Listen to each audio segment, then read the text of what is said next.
But here we go. We're getting in to our next series. I already spoiled which one of our players is going to be, but I mean, we all knew anyway. Here he is in the top right hands corner of Beckett Industries LE. We have the Mexican Zerg player, sometimes Protoss, but he is Zerg here in this series, representing Timbers Esports as well as Team Macaco Kong himself. It is JimRising. Jimbo. And spawning in the bottom left hand corner of Beckett Industries LE, we have the Peruvian Terran player. He is pink, representing Rebirth Esports. It is Shellbee. Coming back from League of Legends. Shaking my head. Oh boy. Oh,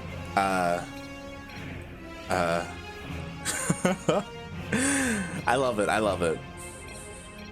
¿Por qué te ríes, mono? Ay, ay, ay. El Paquito me está molestando por privado. Ay, ay, ay. Paquito, ¿por qué? JimRising is saying that Paco Mike is like messaging him right now in the middle of the game, and he's like, mate, just leave me alone. So right now, Paco Mike is disturbing Jim. Oh god.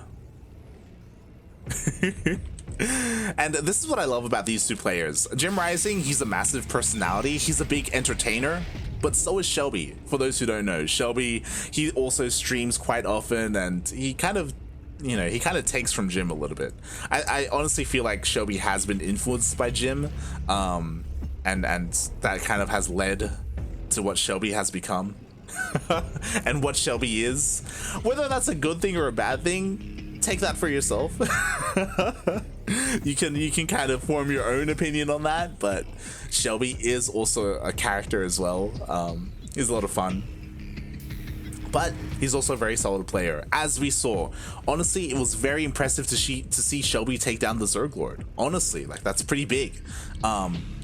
And we'll see how JimRising does, because again, JimRising doesn't have the best ZvT, to be honest.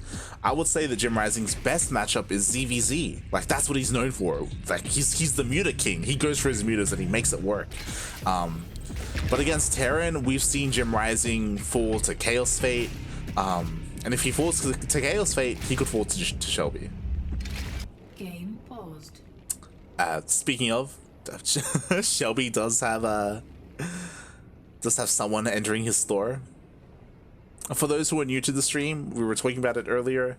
Shellbee, he plays StarCraft, he competes, but at the same time, his parents own a store, and he's currently looking after the store at the same time. So whenever a customer comes in, he's got to pause the game, he's got to walk on over, he's got to, you know, attend the cashier and make sure that people can actually buy stuff at the store so he can make money. Rough life, rough life. Oh god. Meanwhile, I can see chat is catching up. Chat is catching up. God damn it, Paco Mike. But yeah, just going into it, I am a little bit concerned. I am a little bit concerned for Shellbee, because JimRising, he can play macro, but he can also go for all-ins. And we casted JimRising versus Chaos Fate last week, and Chaos Fate kept going for his Hellbat openings, where he would go for these Hellbat pushes, and we saw the Zerg Lord defend against them with Banelings. Sure.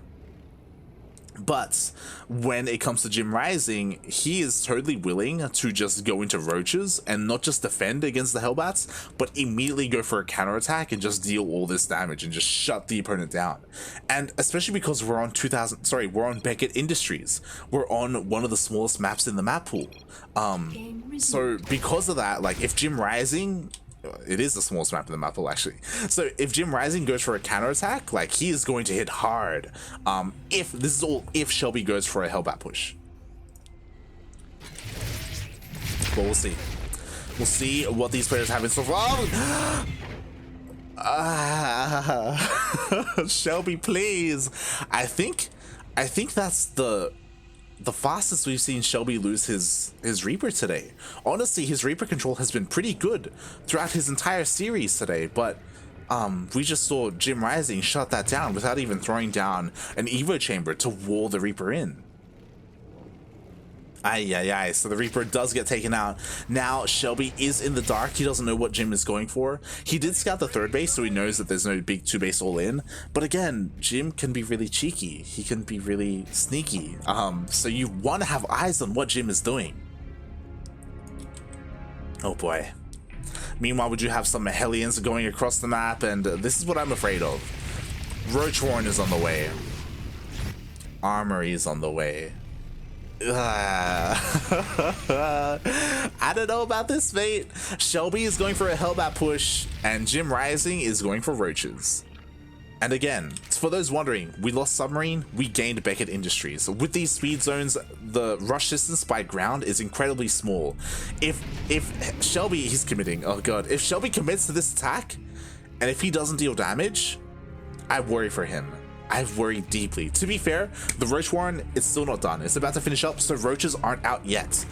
There is still a window here where Shellbee can deal some damage. He's zooming across the map. He's gonna try and hit Jim, but yo, the Roaches are on the way. Shellbee, you're on a timer. You gotta go. You gotta go, get in there, go.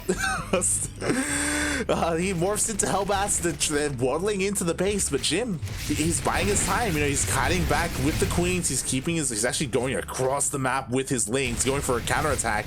Meanwhile, the Hellbats, they need to get into a mineral line. The Roaches are coming out. One queen does fall, a second queen almost, a Roach falls as well. He's trading, but he's not getting any economic damage. At the same time, oh, the Lings do get into the mineral line of Shellbee. Shelby's trying to defend. The drones! The drones are getting roasted! Oh god! Yo, Shellbee picks up! Go for it, mate! Go for it! Drop! He drops, but he doesn't land on top of the drones.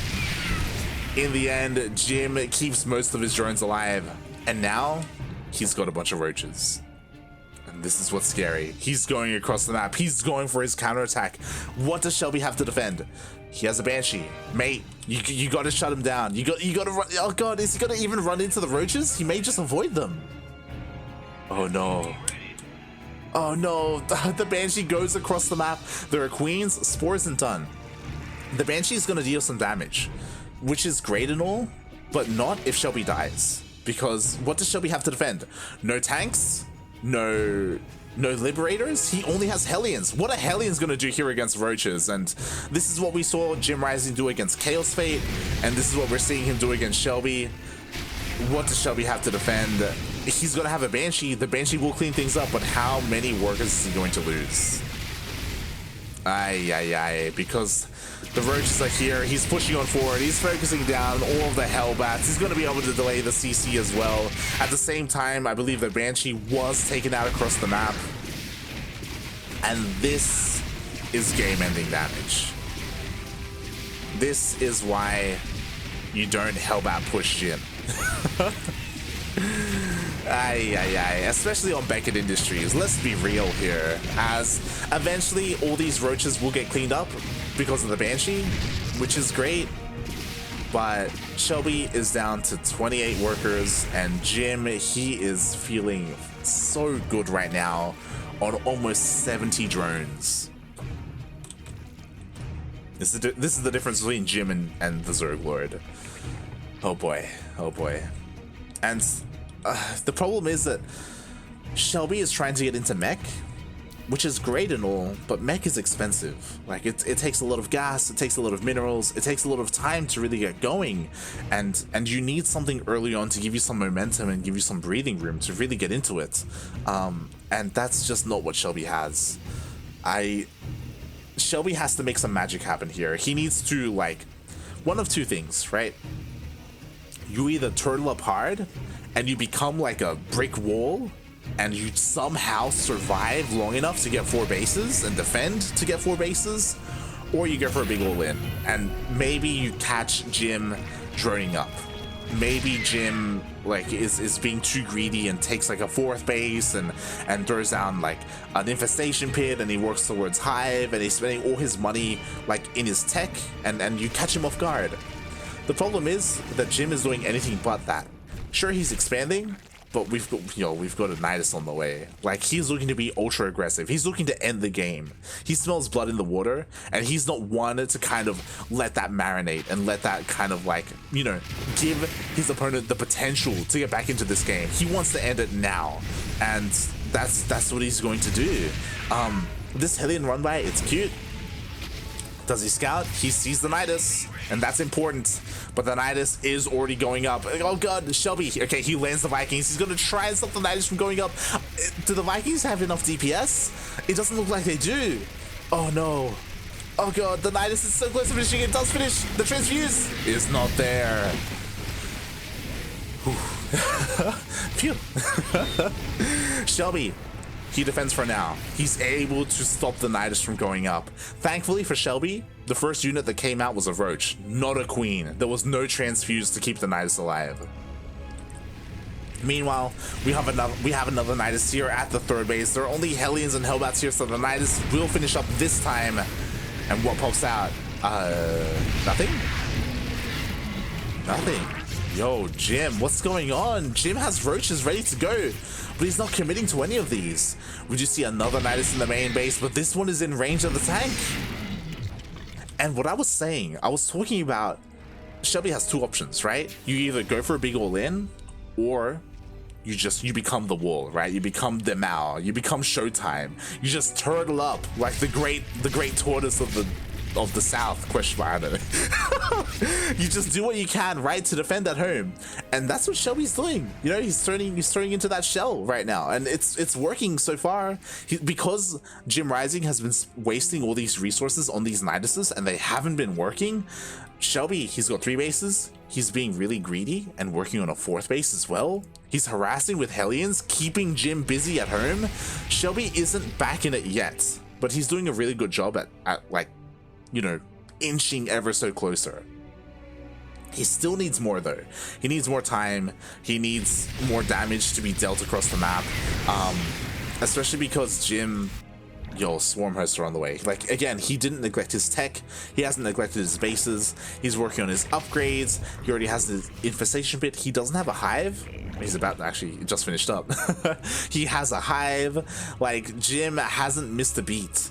And I don't know, man. Shellbee, he needs more than this, and I think he may be spread too thin. Like, the Roaches are dealing damage here towards the north. Is there enough here to defend to the south? Against a regular ground attack, sure, but against Swarm Hosts, I don't think there's anything to defend against the Swarm Host. I think the Swarm Host is just going to they're just going to take out the tanks and then force the lift off. Oh boy, here we go. The Swarm Hosts, they're coming in. They're ready to unleash their Locust Wave into Shellbee's base, and the Locusts, they come in and then they leave. And now the Locust, actually, he's not going for the newest base, he's going for the main. He's going for both, which is completely fair, to be honest. Oh god, the Locusts, they land, they take out 2 tanks immediately. The rest of the Locusts do land in the main base. They don't find too much damage here, to be fair. They almost take out a factory and that's it. So honestly, not the worst scenario for Shellbee. I think if Jim focused here on this base, he would have been able to kill both tanks and force the planetary to be cancelled and force it to be lifted up. So JimRising messing up a little bit, to be honest. He's allowing this game to slip away a little bit. You know, his hands, they're kind of oiled up. You know, Shellbee's done a good job at doing that. Can Jim hold on though? Can he retain his grasp? So far so good. Like, he's got a Great Aspire on the way. He's got Vipers on the way. Vipers should be the nail in the coffin. I don't see Shellbee defending against all of this. Like, look at this. Like, the Locust Wave is hitting the 3rd base. There's nothing here. Forces all the workers off the line.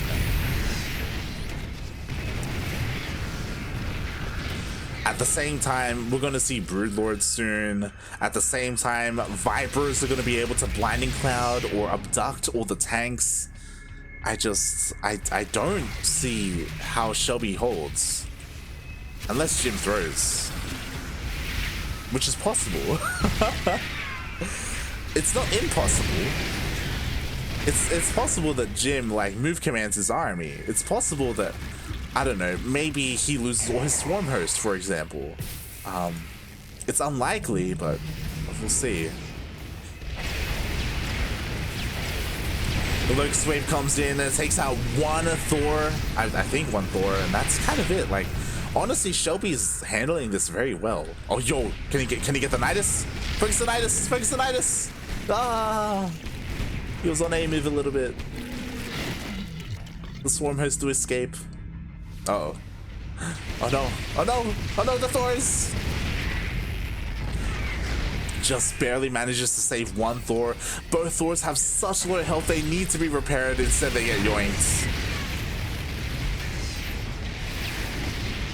Oh boy. And now the Vipers and the Corruptors are pushing on forward.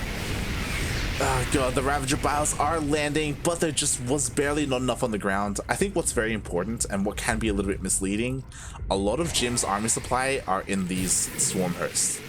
So when these Locust Waves are like off cooldown, Jim doesn't have a lot of supply to work with. Oh my god, but he's just getting so much value. What is that? 4 tanks go down? Ay, ay, ay. Shellbee cannot afford these losses.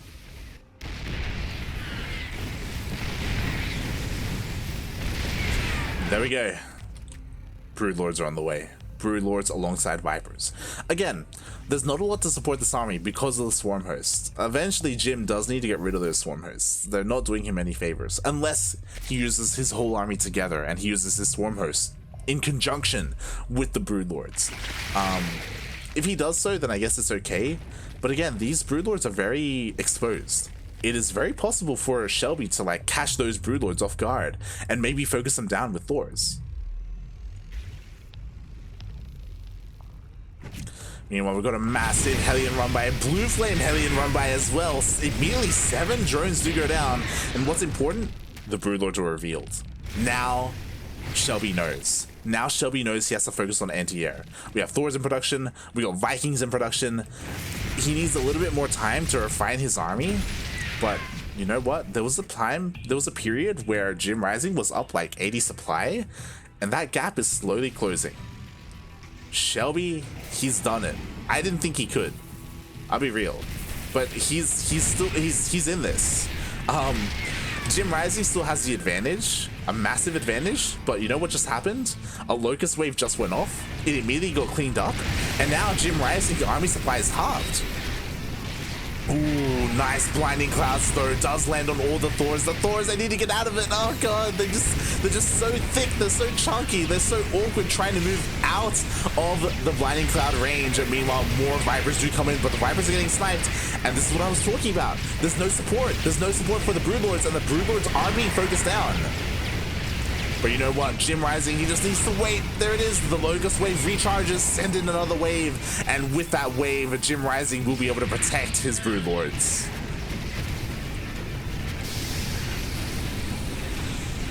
Oh, the micro is good. Honestly, really impressive there. He does save 2 tanks. At the same time, the Vikings push on forward. A lot of the Broodlords have fallen. And Jim has given up on the Broodlords. We have a massive wave of roaches on the way instead, and honestly I think that's the smart choice. But a lot of Swarm Hosts are being taken out, but at the same time these Thors, they have such low health. The tanks are going down as well. They're not sieged actually, which is a little bit unfortunate. This is not the fight that Shellbee wants to take. Oh god, but you know what? He trades well anyway. The Locust Wave comes in though, and that will force Shellbee to back off. Oh god, the tanks! One goes down, the second almost goes down. Oh, please. Oh god.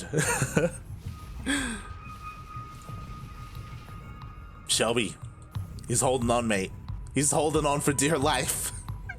He's doing what he can. He's taking bases. He's taking the 5th base. That's huge if he gets it up and running. Meanwhile, Jim actually has been able to take some of the bases of Shellbee. As we see, Jim, he's on what, 4, 5, 6, 7 bases, and Shellbee is stuck on 5. Eventually, Shellbee has to retake one of these bases, or he will run out of money. Oh, speaking of Jim, you gotta get out of here. Oh, the Swarm Host a little bit exposed. They will be able to take 1 Thor. and the Roach army does hit the southern half of the map. There's nothing here, only a planetary. The CCs are going to be forced to be cancelled as well. Shellbee, he's trying to respond, but it's not going to be fast enough. The base goes down. CCs are cancelled. Oh god, all the workers go down as well. And Jim is doing it. This is the problem. Like, Shellbee, when it comes to like an army versus army fight, he was doing well, but he just doesn't have enough army supply to split between all his bases. The third goes down. It goes down to the Biles. The Vikings are forced to be landed. And again, in like when the two armies collide, Shellbee can win. It's just Jim is pulling him apart. You know, Jim, he forces the army south, then the Locusts come into the north. Another Locust wave comes in. He's going to be able to pick off tanks or bases or whatever he wants. Like, Shellbee, he just doesn't have enough to defend everywhere at once. And because of that, Jim has been able to keep his lead. It almost fell away from him, but he has been able to keep it. But you see, Shellbee, he's forced to counterattack, which makes sense. Like, he's all in at this point. He has to try and end the game. He's taking a lot of Biles to the face. Oh, this is big. Yo, can he catch all the Swarm Hosts? The Swarm Hosts, they move command.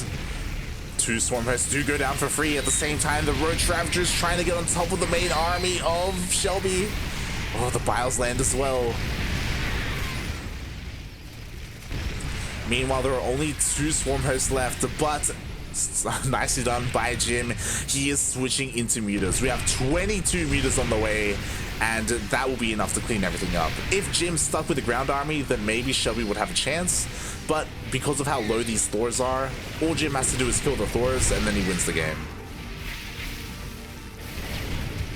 Oh god, and these Thors, they are battered, they are bruised, they are not long for this world, and Shellbee is not expecting it. Here we go, the mutas are on the way. He scans, he sees the mutas. And I don't know, like Shellbee, he actually took another base. Like, he's trying to mine as best he can. The mutas actually don't go for the main army. That could be a mistake from Jim. Jim instead is going for a counterattack. He's trying to hinder the economy of Shellbee. Yo, is Shellbee gonna turn around and go back home? What? Mate, keep going, take out the bases, go for the heart, go for the kill. Well, try to go for the kill, I should say. Oh god.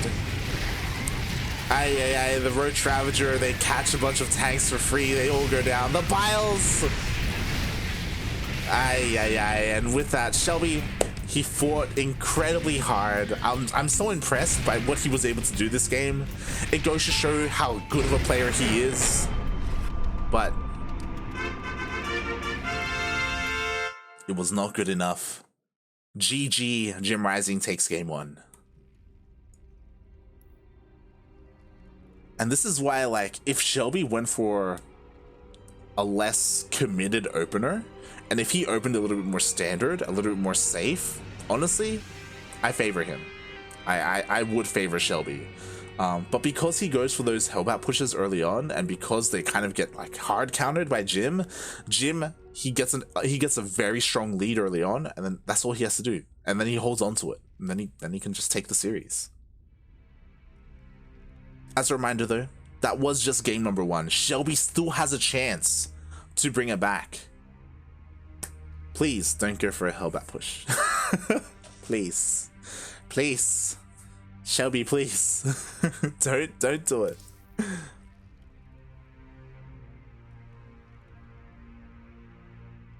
Because Shellbee definitely has it in him to go for the ace match. Like, honestly, like, let's be real here. That it was impressive that Shellbee was almost able to bring it back. Yeah, just wow.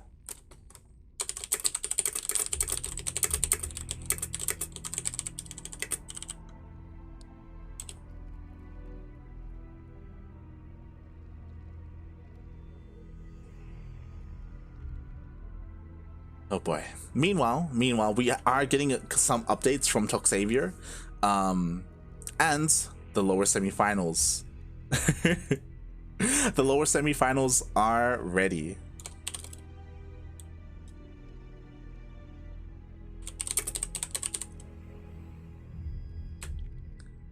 As Parker Mike did take down Crown,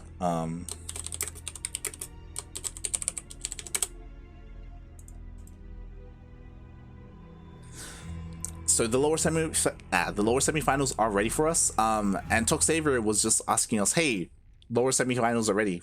Are you guys ready to jump into it? But we are asking a bit of a favor of Toxavier. We want to finish Shellbee versus Jim, both myself and Cosmos. Like, we started the series, we want to see how it ends. It does mean the cast will go on a little bit longer, but I think it's worth it.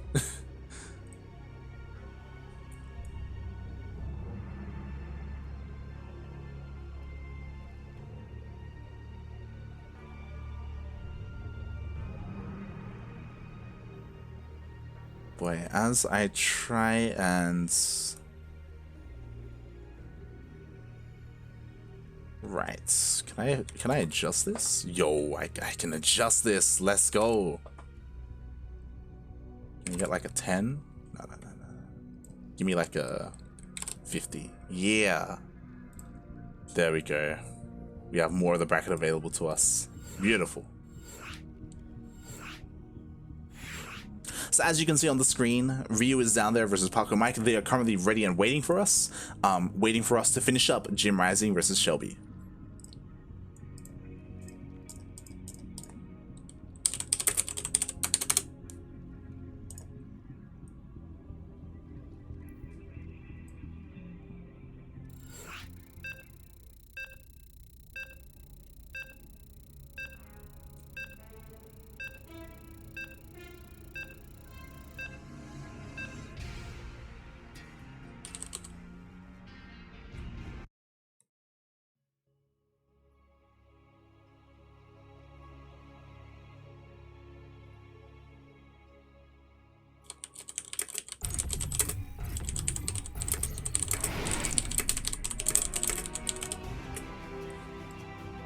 Alright, here we go. We are loading into game number 2 between these two players and spawning in the top right-hand corner of 2000 atmospheres LE. We have the Mexican Zerg player. He is red, representing Team Timbers Esports, as well as Macacos all over the world. It is, of course, JimRising.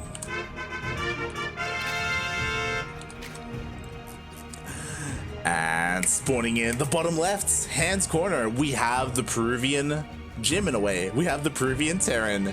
He is pink, representing Rebirth Esports. He is returning from League of Legends. Viene de LOL. It is Shellbee.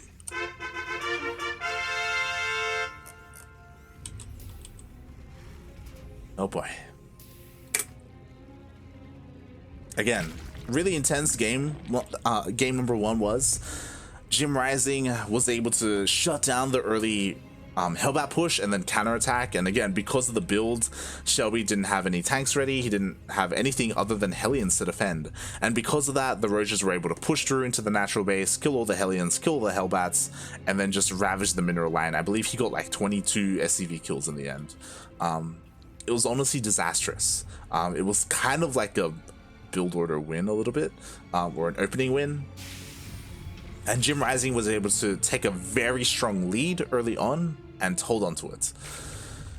And despite that, Shellbee made it close.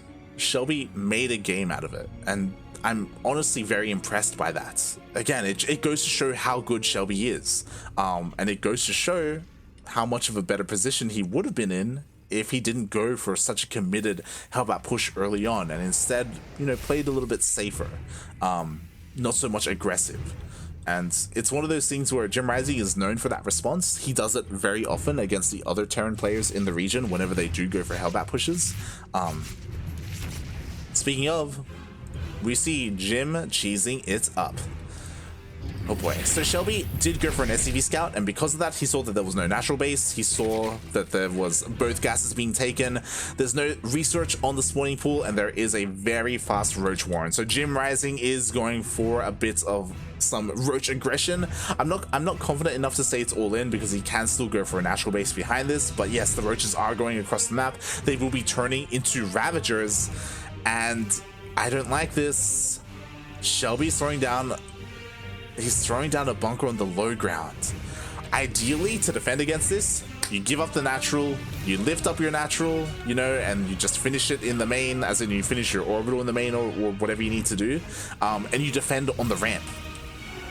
Thankfully, he does have a bunker on the high ground, but again, I don't know if it's even worth getting a bunker on the low ground. Like, the Ravagers are just going to shell away at it. But we'll see. We'll see how the defense is going to look like for Shellbee. Again, Shellbee got all the information he needed early on. Now it's all about the execution.